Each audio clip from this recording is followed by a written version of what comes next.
Welcome Dr. Brij Makkar, who is the President-elect for RSSDI, the Director at Dr. Makkar's Diabetes and Obesity Center, a known face and a mentor for many people across the country. He's a course director for the Cleveland Clinic Advanced Certificate course in diabetes. Welcome, Dr. Makkar.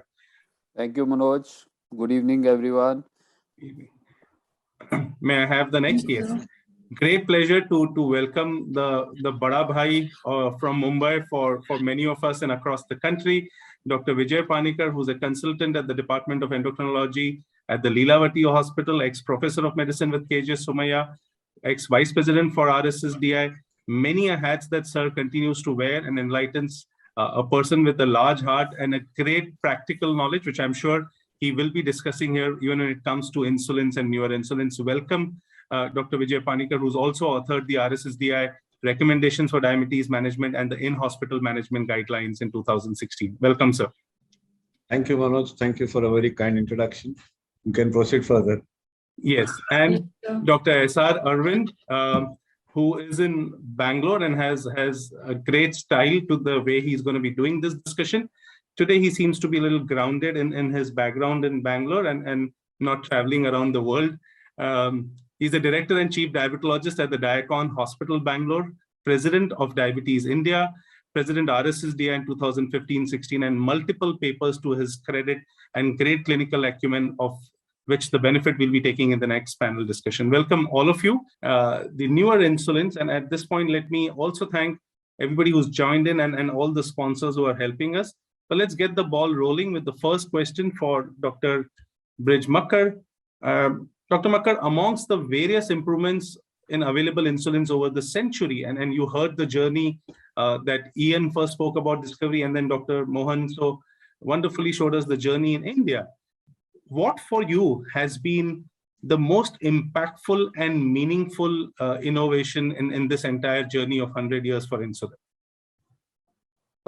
Thank you, Manoj. I think at the outset, I must thank you for setting up this wonderful concept meeting. And I think I have listened to some of the best lectures today evening. Especially Dr. Mohan's was like amazing talk. I think it cannot get better. Now, as far as I am concerned, I think the major change that has happened or the major evolution that has happened in insulin therapy has been the designer basal insulins, because before that we were not able to get a good fasting control, and all the insulins that we used before that had some peaking, either during day or during night, depending on when they were used, and we were always kind of worried about the Somogyi phenomena, hypoglycemia, and so on. And once we got glargine, after that, I don't think, we see Somogyi effects and things like that.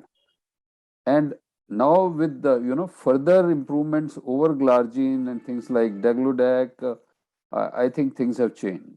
And unless we control the fasting first, we are never able to achieve a good glycemic control for, patients on insulin therapy. So I think the most important change that happened was the advent of insulin glargine to control fasting glucose in clinical practice, and also change the concept of BIDs to basal supported oral therapy. Earlier we were using BIDs, so that also changed. Glargine changed a lot of things. So I think glargine was the most amazing introduction to insulin therapy. Thank you. I think we still use BIDs, just that the bedtime insulin changed from NPH to glargine for many. Yeah.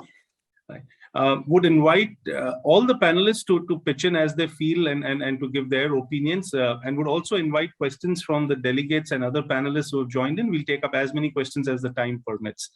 So with that, we move to the next question to Dr. Panikar. So you heard when Dr. Mohan also spoke about the journey and animal insulins and impurities and the problems on paper that it could have caused. You've been using insulin for a long time. Did you really face issues of allergy, lipoatrophies, unpredictable response, or even Somogyi as Dr. Makkar just said, in your experience with the earlier insulins over the last few decades?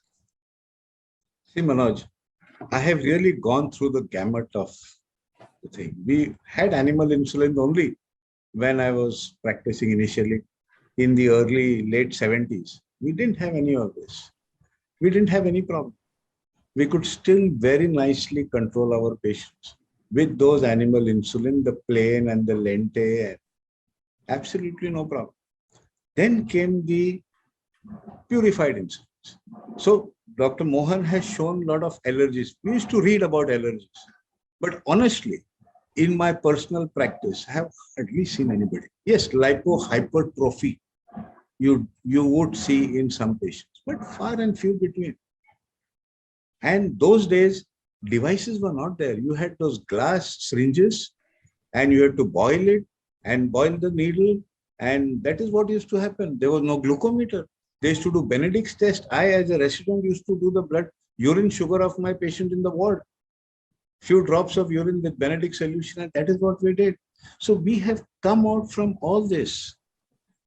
The newer insulins are another insulin.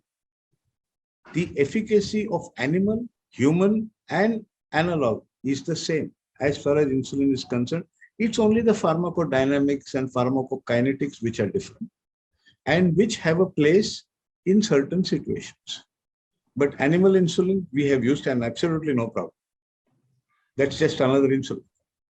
Thank you. And do you wish that animal insulins were still available and around? No. I didn't say that. I didn't say that. Okay. I'm very comfortable with human insulin. I think Manoj, I'll agree with what Vijay said. Remember, Vijay, except for pregnancy, the purest insulin, human insulin, was not that much required. I agree with you. For the pregnancy, we said human insulin must. I mean, it was very difficult to obtain that time. But the animal insulin did the job for the majority of the patients. Yes. And in 1988, 1989, we had the first access to the human insulin. Remember that? I think there was an attempt to actually, bring in the animal insulin sometime in the early 2000s also. I think that failed miserably. Yes. We're all happy that it failed miserably. Yes. Right. I remember that, and I remember the meeting. I think it was many of seniors who were talking about that, and I let that be. Correct. In fact, Dr. Panikkar sir mentioned from boiling to other things on the second part of this symposium, which is 18th, and I want to invite all of you to join us again. We do have a session where Dr. Sanjay Reddy would be speaking from boiling to connecting. So how we have moved from boiling syringes to the new connected that are there. And that's another session that we look forward to. We move to the next question to Dr. S.R. Irwin, who is the youth icon of the diabetology segment in India, who is a young at heart and a young man from Bangalore. Dr. Arvind, you heard the discussion earlier and some kind of a debate starting. Dr. Das spoke about initiation of insulin, and then Dr. Rajesh Rajput also gave his comments. What, according to you, I mean, what insulin do you really prefer to initiate with? And what has really changed in your journey of use of insulin over the last few decades? Thanks, Manoj. Thanks for inviting me, and thanks for keeping the 3 brilliant youngsters and good-looking youngsters in the last talk and the last this one. And also a day when the last half an hour of the cricket match was missed because of this particular discussion. That's okay. I mean, jokes apart, I think the best thing that happened was the glargine. And Bridge actually mentioned about it, and people had a lot of fear about hypoglycemia, dosage adjustments, and things like that. So I think with the advent of glargine, it kind of changed the scene. Even general practitioners realized that it's easy to actually initiate insulin, titrate insulin. And then later on, it also became easier to control fasting with glargine and also to actually intensify with the dosage adjustment that was taught. Having said that, well, there are many places where glargine was not available, so we have to accept the fact that 70% of India is still in the rural this one, and glargine was not available. And it was expensive when it was introduced. A 30-70 combination still continued to be the main focus for the majority of the physicians because they were already used to it. So they continue to use 30/70 in many of the situations, but most of the specialists actually moved from 30/70 to glargine. So glargine actually was the changer as far as initiation of insulin was concerned. And I'm very comfortable starting glargine. And there are instances where the sugars can be very high, where we still start at 30/70 twice a day, or maybe even 3 times a day in certain conditions. Thank you. I'm not sure that anyone disagrees largely with that aspect, and thank you for that frank answer. Gets me to the next question to Dr. Makkar, and let me just say that during our residency days, and I'm sure many others, to try and kind of bully over the newer residents or newer housemen at that time and to trouble them, one of the questions we would always ask was, when you're going to be using the mixing of 2 insulin vials in a syringe, the split mix regimen, really show us, what are you going to take first, in which one are you going to put the air first, and show us the right way, which one are you going to, extract first. And it used to always lead to some confusion. So the question to you, Dr. Makkar, is this journey from, split mix to premix insulins to now co-formulations. What does it really mean for you? And then your take on this move. I think, Manoj, this has been actually a tremendous journey. You rightly pointed out, when I was a resident, that time we were also using that split mixed, and we were using lente and ultra lente and semi lente and regular. And, we were doing that Benedict's test to look at the sugars. In Delhi, the practice was that morning, once you go to the ward, all diabetes patients, you must check urine sugar, and that was the lab was within the ward, so you are supposed to do it. And glucose testing blood sugar was like you have to send the sample to the lab. So this was a really difficult thing, and those times we were using that mixing of insulin. But now things have become so convenient. First we got the pre-mixed insulins with 30/70, and then we got different ratios to customize to the patients with who had higher postprandial. You had the option of switching to 50/50, and then you came to premix analogs, which all solved the problem of that keeping a gap of about 30 minutes before meal. So it gave more flexibility that people can take insulin just before meal or even after the meal. And with the newer ones like co-formulations, the things are even better, that you give one shot. If you are person is having one large meal, you can give the one shot before that meal, gives you a basal dose and covers the postprandial spike also. And I don't know what has been everybody's experience during the last COVID peak. Every single day we had patients who had sudden shoot up of glucose levels because of the steroid therapy, and now you can't put them on basal bolus and wait for next 4 days to get the things right. So we use quite a bit of 50/50 premix analogs thrice daily right from day one, targeting both fasting and postprandial, and we were able to do it faster. So now you have actually a full basket of insulins, and you can use insulin which is right for your patient. And maybe you can use 2 different insulins to customize to your patient requirement. So we are now in a situation, we have a good menu of insulins, and we can make choices depending on what patient requires and what patient wants. So I think the things have changed tremendously, and we are certainly in best of shape as far as the insulin availability is concerned, short of getting the oral insulin pills. I think that's the only thing that is missing. Sure. Thank you. So Dr. Das mentioned about use of human insulin preference in pregnancy. And I must remind everyone that we have a complete session on insulins in pregnancy on 18. Do join us for that. Dr. Makkar mentioned about insulin usage during COVID times. We have a specific talk on that by Samit on 18. So do join us. Dr. Makkar, you mentioned about the different ratios. There were actually, if I remember right, there was a 40/60 also available in India. I think that was time by there was Lilly. 10/50 also. 10/50, 40/60, 30/70, all ratios became available. But the most commonly used were only 30/70 and 50/50. 50/50 That's later. why Right. insulin, those actually Lilly never got those stocks utilized. They expired in their True, true. godowns. Right. So I Sure. think after that they discontinued that. They did. Dr. Panikkar, sir, so we're hearing about these different aspects on insulin. If I have to ask you, what is your ideal insulin preparation? What is lacking? If you had to wish for a better insulin for today, what would you really want? What I would want ideally, I'm a very let's have something which will generate insulin in the patient itself. Depending on the sugar requirements. Yes, but we have something known as the smart insulin, which is in the pipeline, where you inject and it senses the blood glucose and accordingly releases insulin.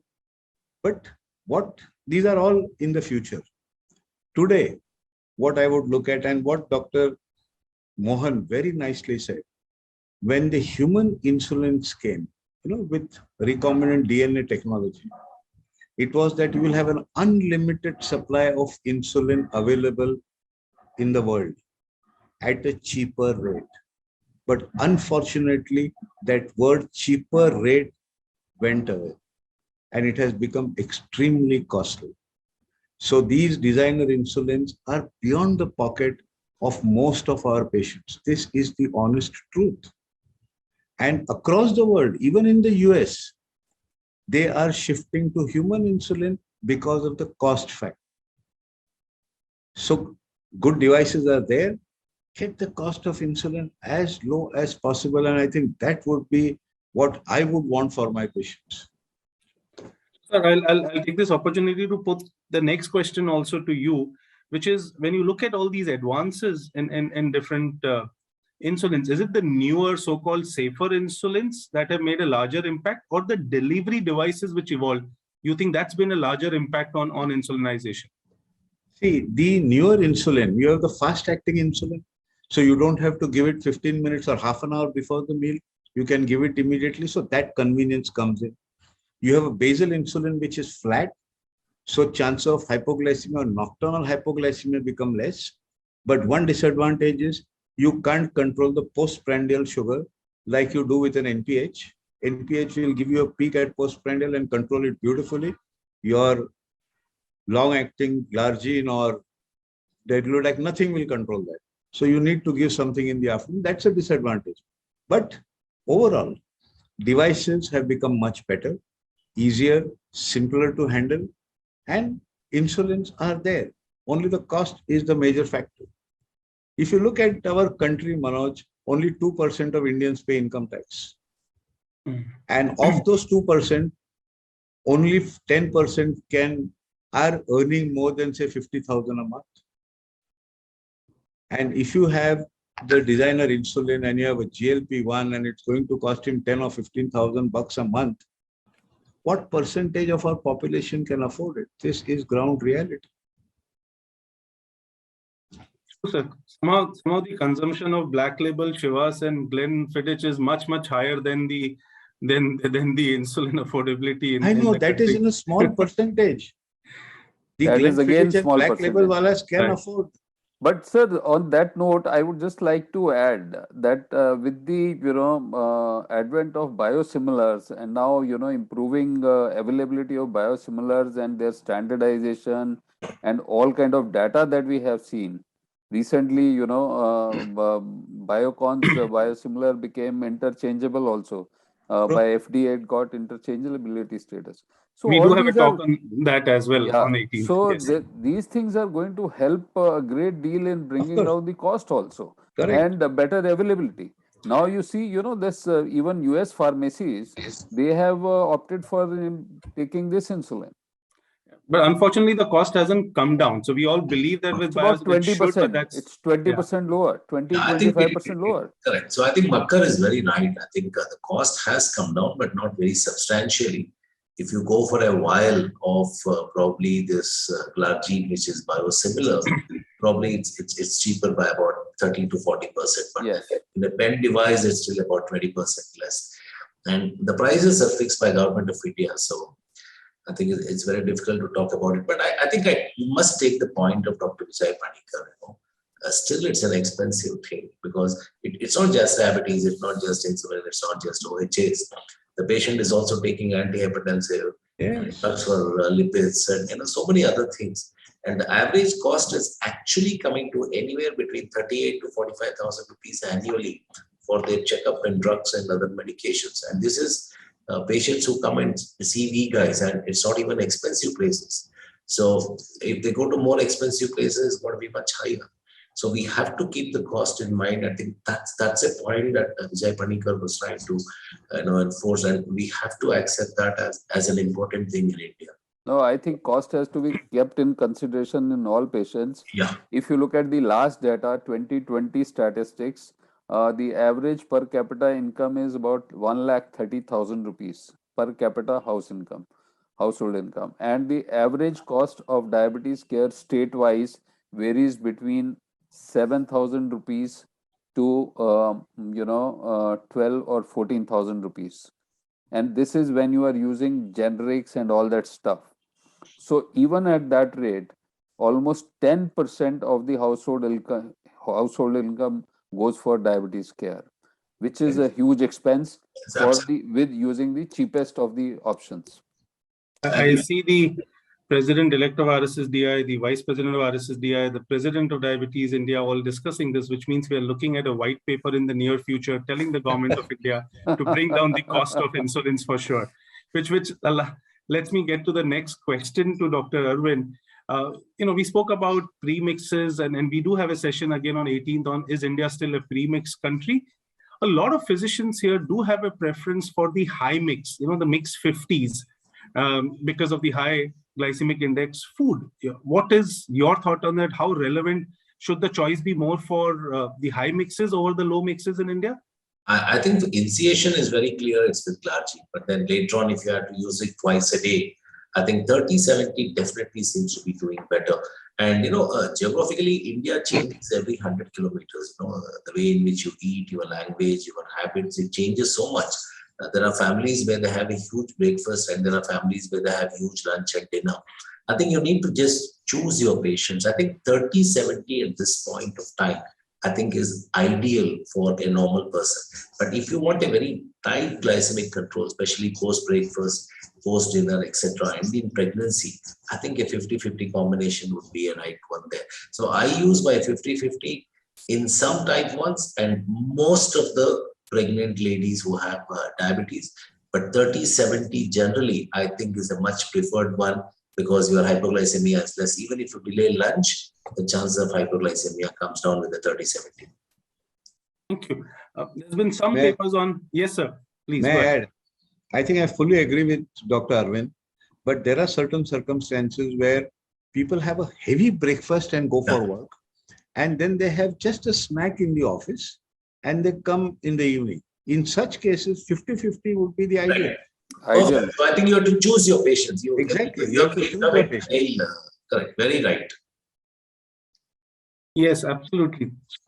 I think the house here largely is on the low mixes, but specific place for high mixes. I tend to use a lot of that, especially for patients who are waiting for surgery, where you're using it short term for cataracts and other ones.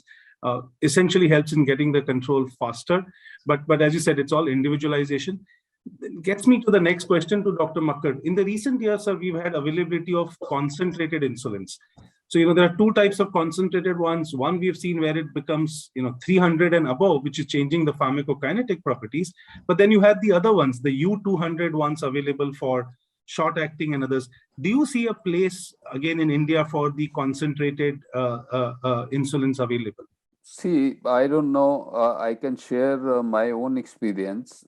In India, I don't, in my, patient pool that I have, I don't see many patients requiring insulin more than 40 to 50 units on daily basis. Very few patients require, more than that. And of course, something like U200 offers the advantage of reducing the volume of the injectable in, injection size, smaller volume going and lesser pain. But with the U100 also, U40 was a big challenge. Now with U100, the volume came down by almost 60%. After that, if you're using something like 20, 24 units morning and evening, usually it has not been a big challenge. With something like U200, regular insulin, I didn't find much change. I used it. I use it certain, in some of my patients. But change from Glargine U100 to U200 or U300, that actually changed a great deal because it changed the action profile. It gave a flatter action profile. It changed the duration of action so that, tailing effect of the Glargine that was seen is much less. It is practically over. So the fluctuations in the basal level of glucose that you were seeing earlier in some of the patients are kind of gone. And of course, the pen has more dosage now, so it can last longer. So that has been important change. But U200, somehow my experience is very limited. I would like to have Dr. Panikkar and Dr. Arvind also give their opinion on this. Sure. Anybody wants to share their thoughts on the U200? I completely agree with what Dr. Makka said. And one of the problems we had was there was only one company which came out with U200.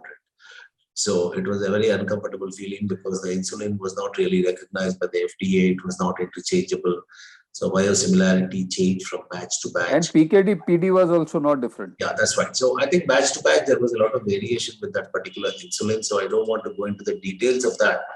And then there were also... And no price benefit. If there was some price benefit with that, maybe then people may have adapted a little. And they were giving the free pens. And what some of my patients had done, and this was actually a big concern, was, they would get the free pens from that company and then use the cartridges of the other companies, completely forgetting the fact that that pen was meant for U200 and the insulin that they were using was actually for U100. So I think there must be some kind of a uniformity, and RSSDI Diabetes India should actually work together and then try to put forth these things that we must have some kind of a standardization over a period of time in India. Sure.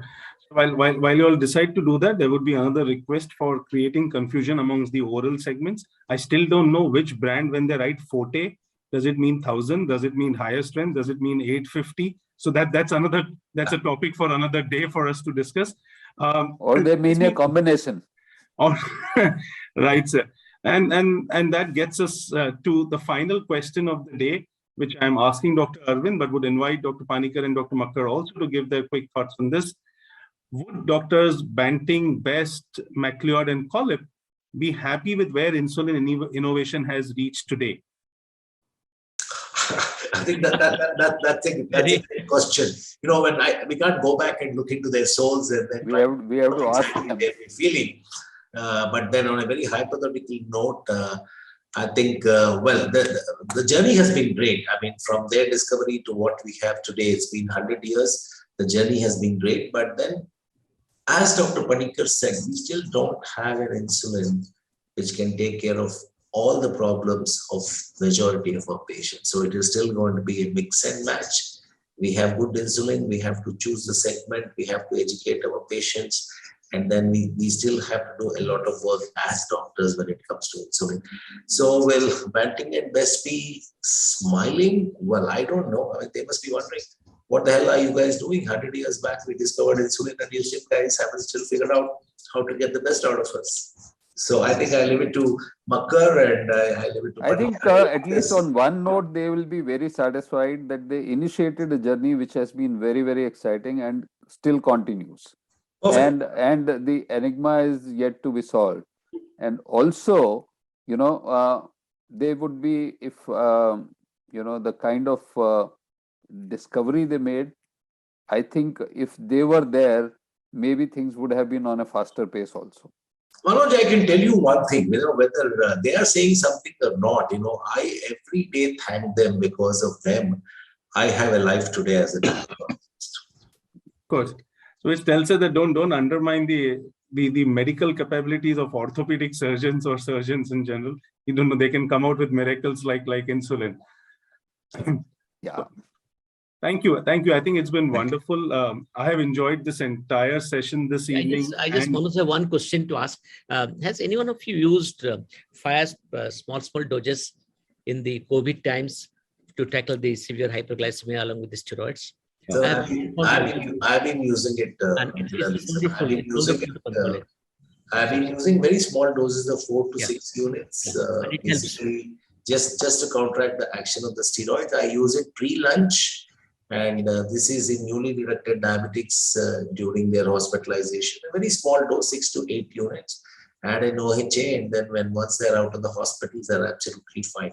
But we still don't have a data, and then to prove that, okay, I mean, that's the best. I think Manoj said he will discuss it on the 18th. Yeah. Sir, I think we all experimented with all kinds of insulins and regimes during this period. You know, everything was so kind of such crisis that whatever came to one's mind that this could be the appropriate approach, one tried, and every 2 days maybe we changed approach also, you know. Yeah. So things were in a very different mode. Yes, sir. Panikar sir. During the second phase of COVID, the rampant use of steroids, high dose methylprednisolone, and a patient would have sugars 500, 600, nothing would. In those patients, we all have used IV insulin protocol. Absolutely. Controlled it perfectly, got the dose requirement, and then gave a split dose. Sir, we had patients who were at home, not getting bed, not getting oxygen, sugar levels in 500 and 600. That is a different situation. Nobody to take care of them. So we were giving demo on, WhatsApp video that this is the pen, this is how you use, premix 50-50, starting at 20, 30 units 3 times daily was a big challenge. We were scared, what we are doing may not be a good thing to do.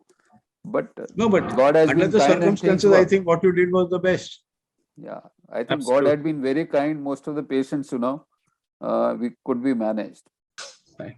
Brilliant. Again, don't have enough words to thank all of you who joined in and shared your experience, your expertise. Big hand for the panelists. Wonderful. Absolutely, sir. All the three, Arvind, Breach, and Vijay. Done excellent. Thank you, sir. And we must thank Manoj for this, great idea of 0 to 100. Manoj and Purvi, of course. Don't forget. When we say Manoj, actually, force behind Manoj is Purvi only. Absolutely. It's everybody here who has joined in, who supported this. We are fortunate that we could manage to, get all of you to do this in the last 3 days that we thought of 11 January and its importance. And I think this will remain historic and in our minds. Would request all of you to join back again on the 18th. May I request the backend team to show our sponsors banner also before we move to the yes, so I think these were our sponsors who helped us and continue to help us for the next session.